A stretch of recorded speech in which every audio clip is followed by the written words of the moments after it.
Hi guys, and welcome back to my channel. Today I have a story time video for you about why my dad didn't come to my wedding. And I've put a video of the wedding trailer on my channel and the walima, mendi, everything. It was an amazing time. You can see we're all really happy in the videos. You guys have left amazing comments below as well. But there was a lot going on behind the scenes which you don't know about, so I thought I'd share those with you today. I went to Bangladesh back in 2016, and when we came back to the UK, me and my husband stayed in touch all day, every day, and it was then that we decided that we wanted to get married. Now traditionally in Asian cultures, when two people decide to get married, the groom's parents need to contact the bride's parents and ask for her hand. So that's what happened. My husband's dad called my dad and told him that we wanted to get married, and he didn't want to hear any of it. I think he hung up on him.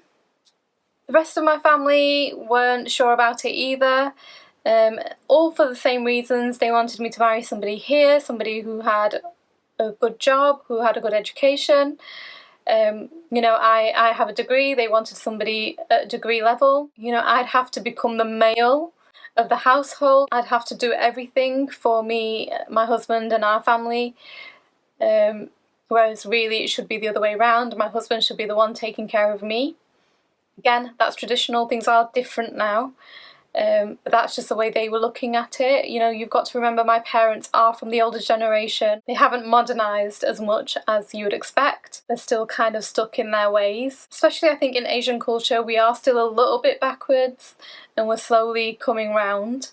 I managed to convince my mum and my brother that this was what I wanted.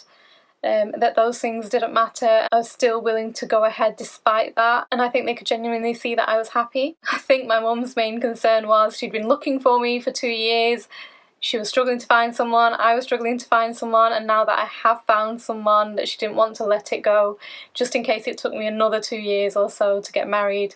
I was getting older, so she didn't want that. Both my brother and my mum tried speaking to my dad about it, tried to convince him, and again he was just having none of it. My older brother is someone that my parents take a lot of advice from, and so my brother spoke to my dad and still he wasn't having any of it. My dad tried months to convince me that this wasn't the right choice, that I was making a mistake, and I was trying to convince him the other way until my brother told him that he was going to take me to Bangladesh and he was going to be the one to marry me off. And it didn't matter what my dad thought, to which then my dad got really angry and he decided that if that was going to happen then he wouldn't come to the wedding and he wouldn't allow my mum to come either, which was really, really difficult because I'm their only daughter. Firstly, I didn't want him to regret anything, but secondly, my mum wasn't staying behind out of choice. She felt she had to stay behind because she didn't want to ruin her relationship with my dad. And this going back and forth, trying to convince him, went on for months. My dad stopped talking to me completely. So every time I wanted to communicate anything, we would communicate through my mum. We would never talk, we would never see each other, even though we lived in the same house. We just stay out of each other's way. I think he just kept himself busy with his work, I kept myself busy with my work, and I also planning the wedding, which was really, really difficult because I bought a few things here, he bought a lot of things there, and we just kind of hoped that things would match. I sent my husband pictures of things that I wanted, which he'd go out and buy, but he did a really, really good job with all of that. For my wedding bouquet, me and my mum made it together, and I thought that was a really, really special thing for us, because if she wasn't going to be at the wedding then that was something little that I can have that reminded me of her, and she can kind of be there if you like. Every time I'd look at my bouquet it would remind me of her, which was really, really nice. So you can see that bouquet in my wedding trailer video. As we got closer to weeks before the wedding, we had already set a day and we booked some flights. My brother had asked my dad again before booking flights whether he had changed his mind, but he hadn't, so we had booked the flights without him, just for me and my brothers. But we didn't tell him what dates they were, we didn't tell him the dates that we were flying out or the date of the wedding. We just didn't want him to stop us for any reason from going to London to catch a flight, and we didn't want anyone from any of his family members back home to stop the wedding.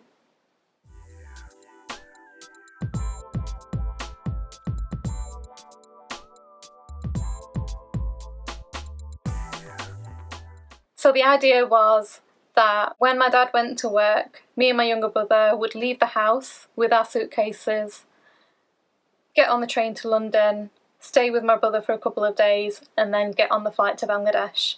We would pack everything that we had in London.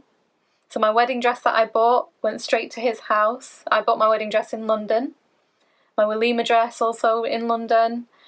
And then everything else, like my bouquet, my outfits, my toiletries, everything like that went with me. A lot of other things for the wedding went a week earlier with my brother who'd come to visit, so he took them without my dad's knowledge. And then me and my younger brother had small suitcases to take with us on the train, so things didn't look too suspicious and it just looked like we were going to stay with my brother.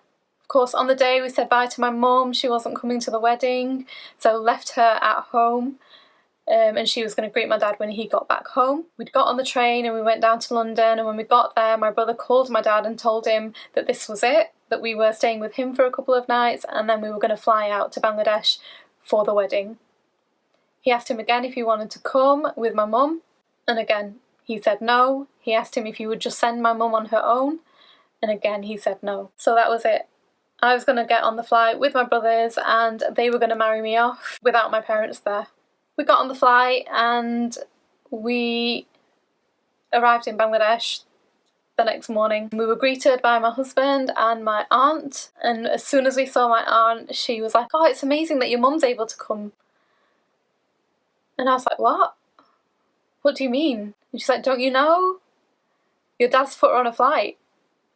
And I was so confused. Of course, she didn't realise our phones were off with us being in flight, so she was the one to break us the news. I was so happy with that news. The thought of my mum missing out on her daughter's wedding was just horrible for her. I can't imagine what she was thinking, what was going through her mind. But I was just so happy that my dad had changed his mind to let her come. Even if he wasn't coming, it was very unfair for him not to let her come.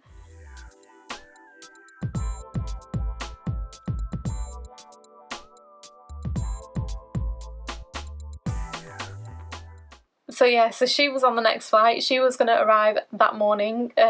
She was going to arrive the next morning, and we all greeted her at the airport the next day. So really, really happy to see her there. Of course, sad that my dad wasn't able to make it, but that was his choice. That wasn't my mum's choice. So for her, I was very, very happy. He did have one condition for her though, that he would book her flight but she would make her own way there. Knowing that really, really worried us. We were so worried about whether she was going to get on the right train to Heathrow. We were just so worried about how she was going to get to Heathrow, how she was going to get through customs, how she was going to cope on a flight for so long on her own. Yeah, it was really, really scary. My aunt told me that the way we were worried about her coming, my mum had told her that she was so worried about us going through the same journey. So yes, that was really funny. But she made it. She made it, and the next day we greeted her at the airport. And we had an amazing wedding. When I came back, I was worried that my dad wouldn't have me back. I didn't have anywhere else to stay. This was my home. So I was worried he could easily just say to me, "Well, you don't belong here anymore." So I was worried about that. When I got back, he didn't say anything to me.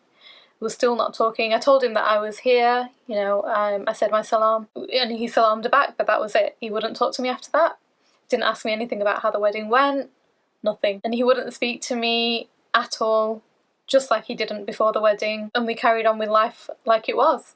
When my husband came to the UK, I was again worried at how my dad was going to receive him. I went to pick him up at the airport. You've seen the vlog. My dad wasn't there either. But when we came back home, my husband came in, salamed him, he salamed him back, and he has been absolutely fine with my husband. He spoke to him from day one. No problems.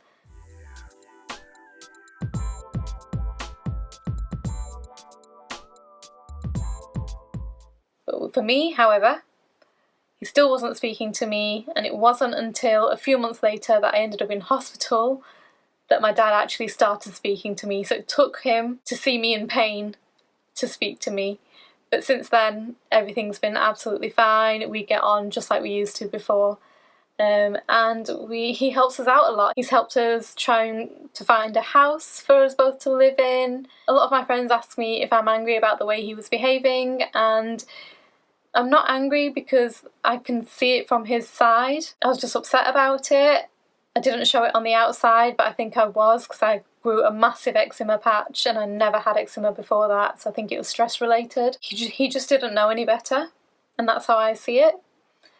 Whether he regrets it, I don't know, but I can only imagine that he does. I would, because all that anger was for nothing really. It's not changed anything, you know, this wedding still happened, so there's no reason for him to still be angry. Because of him, my family members from my dad's side of the family didn't attend the wedding either.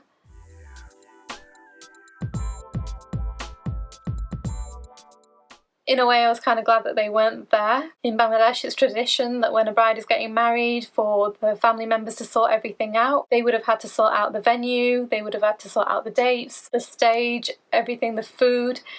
But because they weren't involved, we were able to do all that ourselves, and we had it exactly how we wanted it. Knowing them, they probably would have told my dad that something cost £10,000, when in reality it cost 2,000, and they would have kept the 8 for themselves. That's just what Bangladesh is like, and none of it would have gone my way. So I'm kind of glad that they weren't involved. Would have been nice if they were there to show their support, but I know that they did that in respect for my dad. Anyway, so that's the story of why my dad didn't come to our wedding. If you like the story, then please give it a thumbs up. If you want to see a story time about my kidney stones and how I ended up in hospital, then leave a comment down below and I can do that as well. Please subscribe for more videos, and I'll see you next time. Have a good day, take care, bye!